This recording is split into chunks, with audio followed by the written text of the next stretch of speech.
we're hearing more and more concerns on Wall Street that the surge in AI investment is starting to resemble a bubble. Are we in an AI bubble? Of course. These companies are considered major drivers of the AI trade, and they make up about a third of the S&P 500. When one of these stocks moves up or down, they can take the entire market with them. We're taking a look at 3 charts that help explain what's going on. This first chart takes a look at the concentration of the S&P 500 in the information technology and communication services sector by market cap. And you can see here that the concentration has reached levels last seen during the dot-com era. One worry is that this creates really high expectations for these companies. Something like a negative earnings report or even a positive earnings report that isn't considered positive enough could have an outsized impact on the stock price of a company like Tesla or Nvidia, and therefore an outsized impact on the whole market.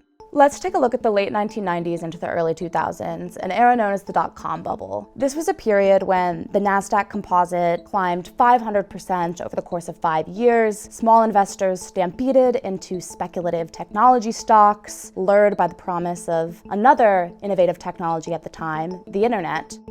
The worst hit shares around the world have been the technology stocks, including the dot-com companies. Unfortunately, that bubble burst, and it took several companies down with it.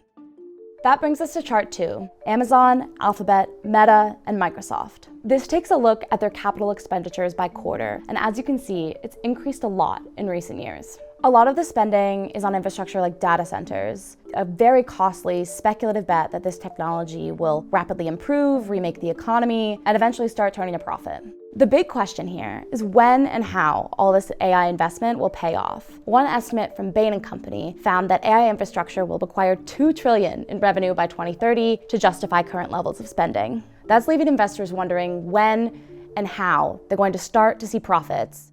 That brings us to our last chart, which shows us profits and free cash flow for those same 4 companies. Free cash flow is an important metric for investors because it shows what's left over at a company after they pay their operating expenses and capital expenditures. One key difference between today's market leaders and those of the dot-com era is that these are mature companies with profits and cash on hand. By contrast, 25 years ago, a lot of the most popular bets were companies without profits that were burning through cash at any cost to grow. It's hard for anybody, even professionals on Wall Street, to tell when we're in a bubble. But thinking back to 25 years ago, investors remind me that the thesis was right. The internet did change everything, and it remade the economy. But it could take years for this dynamic to play out now. And until then, we might not know if the enthusiasm around AI is just that, or if it has crossed into irrational euphoria.